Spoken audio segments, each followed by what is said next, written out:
I now give the floor to His Excellency Walid al-Moallem, Deputy Prime Minister and Minister of Foreign Affairs and Expatriates of the Syrian Arab Republic.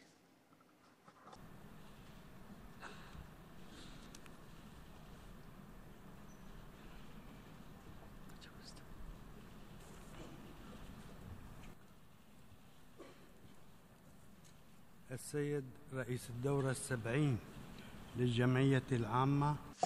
President of the 70th session of the General Assembly, I would like to congratulate you on your election as President of the General Assembly at its current session and wish you success in leading the work of this session. I would also like to thank your predecessor for his presidency of the previous session. Ladies and gentlemen, I greet you from this great international edifice that was originally established with all its agencies in order for peace and security to prevail in the world. I greet you as I come from a country where security has been disrupted and peace has departed, a country that lives a fierce war for more than 4 years. I greet you from a land baptized by the blood of its people who fight terrorism and defend their fellow citizens against terrorism, while waiting for this international organization to fulfill its promises and implement its resolutions related to combating terrorism. The resolutions adopted by the Security Council under Chapter 7 are still only ink on paper, mentioned only in press releases and media statements. While on the ground, the countries funding, sponsoring, and supporting terrorism are still fueling extremism in the region. Those countries continue arming, training, and sending terrorists to Syria while being indifferent and unconcerned for the implementation of those resolutions. Ladies and gentlemen, I ask you, along with the resistant people of Syria, until when will the powerful member states remain to intimidate other member states committed to international law while ignoring those states that disregard Security Council resolutions? What have you done, I ask, to stop these states from executing criminal acts against the Syrian people? Why all this silence? You are witnessing these countries as they spread this extremist ideology until it reached Europe, where it hit as it is hitting the Middle East. While the sleeper cells are waking up, bombings and assassinations have returned once again in the West. What is the guilt, I ask, of the innocent people of your countries who started paying the price of supporting terrorism by some of your politicians? You know better than anyone else that terrorism is an ideology that recognizes no boundaries. You know that when this monster comes out, it cannot be limited to certain countries. The terrorism of ISIS, al-Nusra, and other al-Qaeda-affiliated terrorist organizations is killing the innocent, capturing women and launching mortar shells on civilians. This terrorism is cutting drinking water and destroying history and civilization landmarks, including those inscribed on the World Heritage List, which is a heritage of all mankind. The last of such crimes was the destruction of the temples of Baal Shamin and Bel and the brutal killing of archaeologists. Why do some of your governments support countries that are used to export their crises outside their borders? Why do you support them while knowing that they only produce destruction? How can developed countries governed by elections and parliaments ally with countries that originally do not have parliaments and do not recognize an active half of the society, being women? How can your countries accept the ideas of sexual jihad, slaughtering, hand-cutting, burning, and systematic destruction of history, monuments, and culture? Ladies and gentlemen, based on the above, I say Syria will continue to fight terrorism in word and in deed, and the Arab Syrian army is capable of cleansing the country of those terrorists.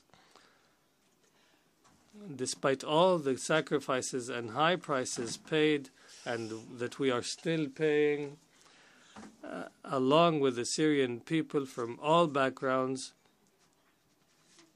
who've paid in life and all other forms in security, economy, and livelihood. I hope that for once you stand for honesty and truth. The duty of the international community is to stop this flow of terrorists coming to Syria from 100 countries, according to United Nations data, in order to create a caliphate state, which, as you all know, will not be limited to Syria or Iraq. The caliphate leaders have frequently stated that their goal stretches from Mecca to all of Europe in order to restore the glory of the caliphate according to their own interpretation. If you do not stop those member states that support terrorism, along with the terrorists they are sending, the fire that has broken out in Syria, Iraq, and Libya will continue to spread beyond.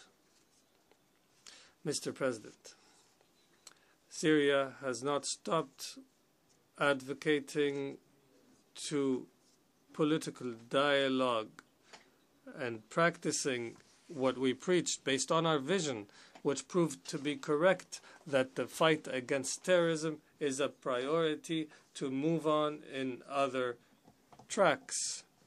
Syria cannot implement any democratic political measure related to elections or a constitution or the like, while terrorism is striking at home and threatening innocent civilians in the country.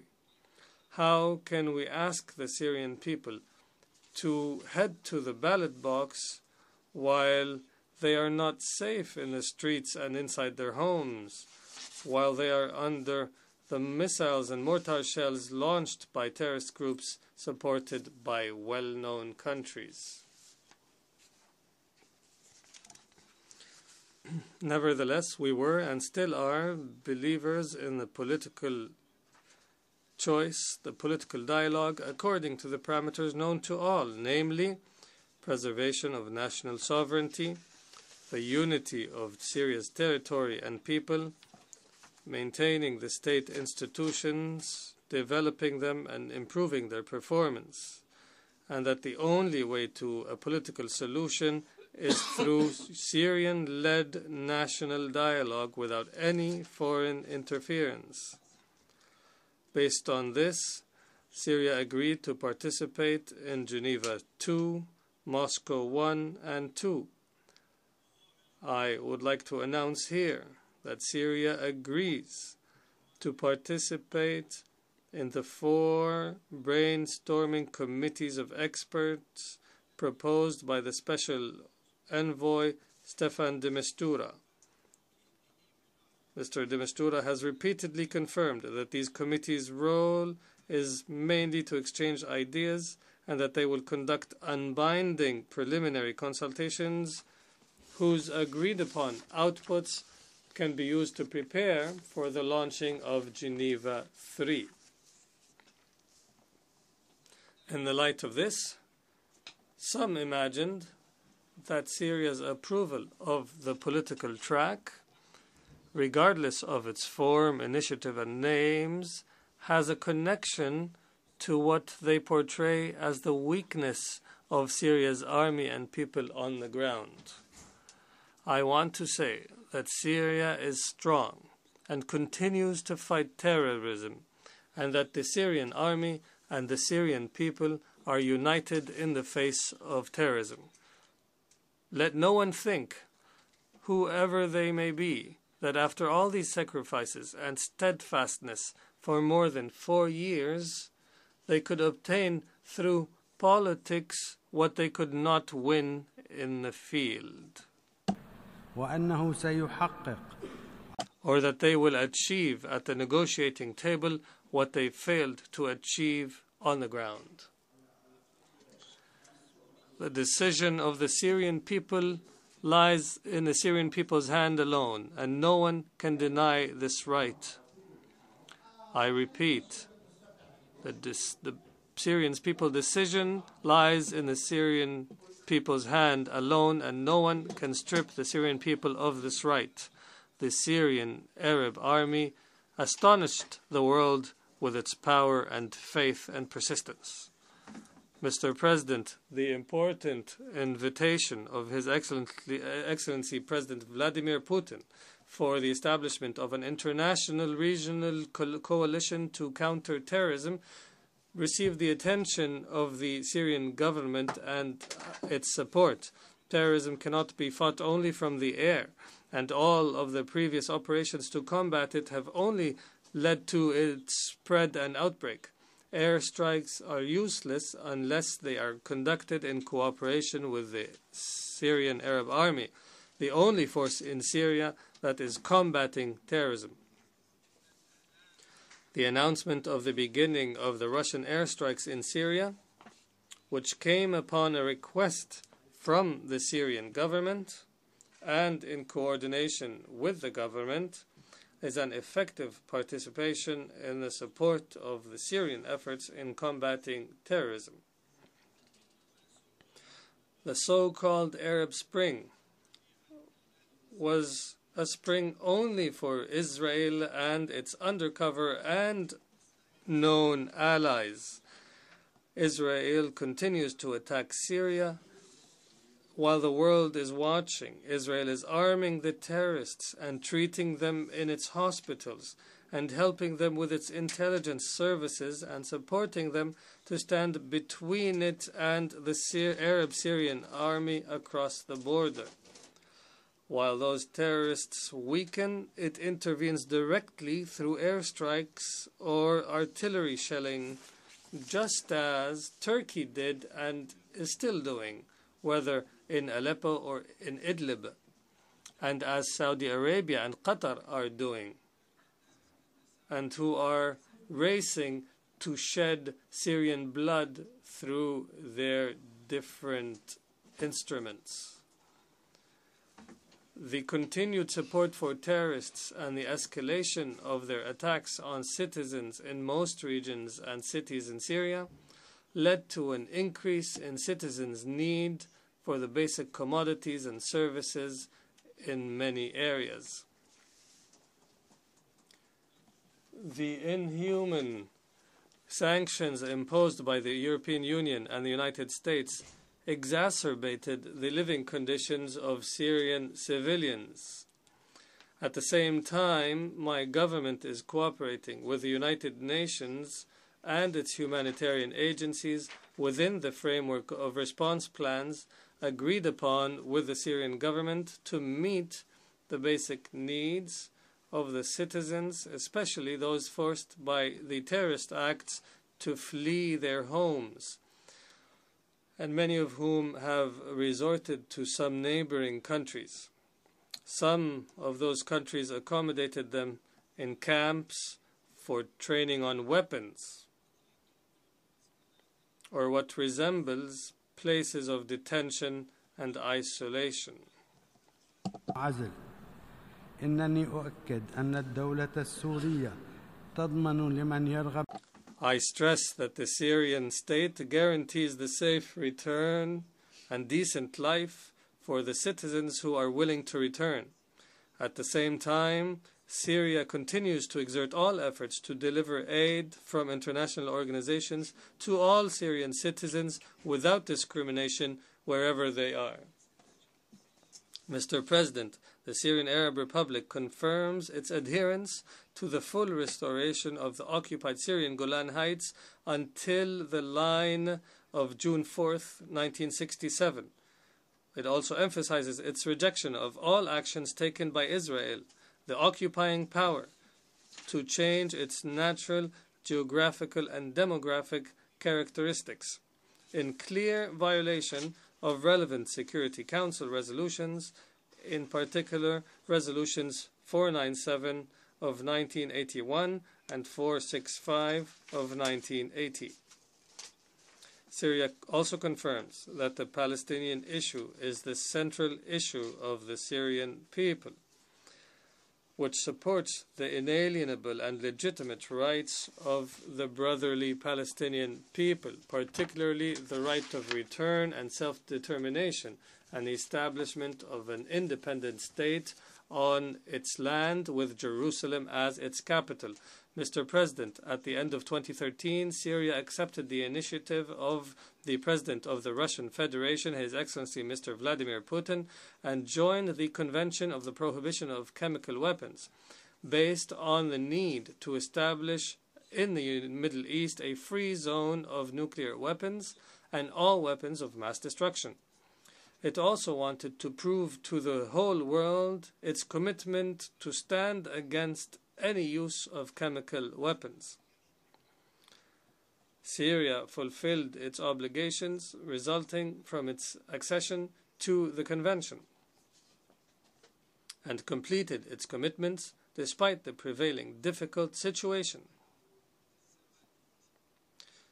Were it not for the Syrian cooperation with the UNOPCW joint mission, it would have not been possible to complete the tasks of the mission.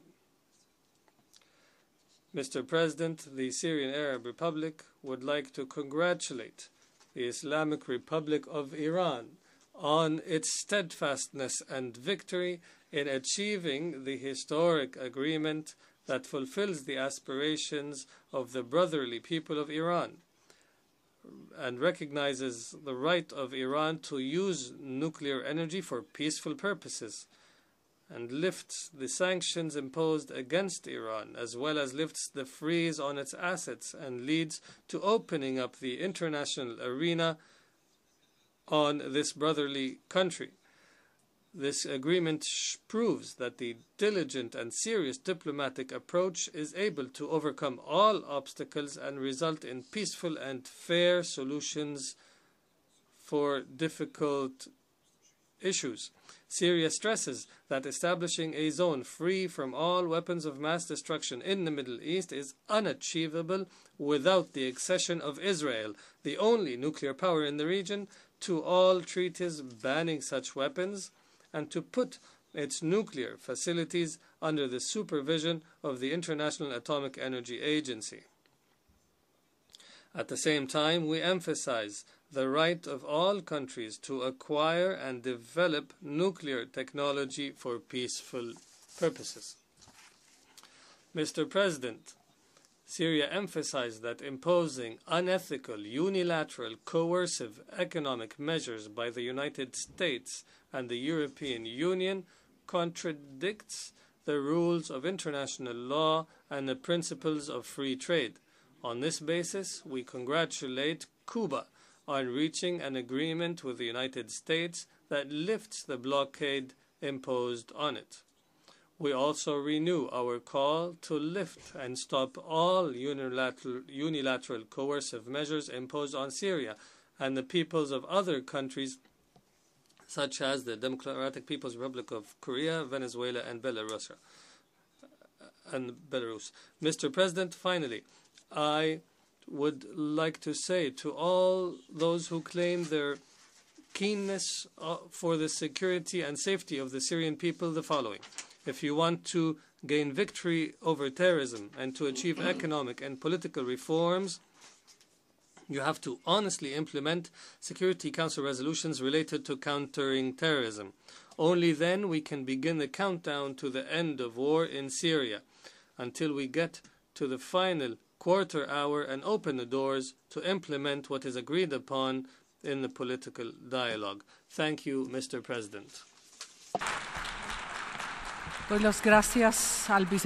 I thank the Deputy Prime Minister and Minister of Foreign Affairs and Expatriates of the Syrian Arab Republic for his statement.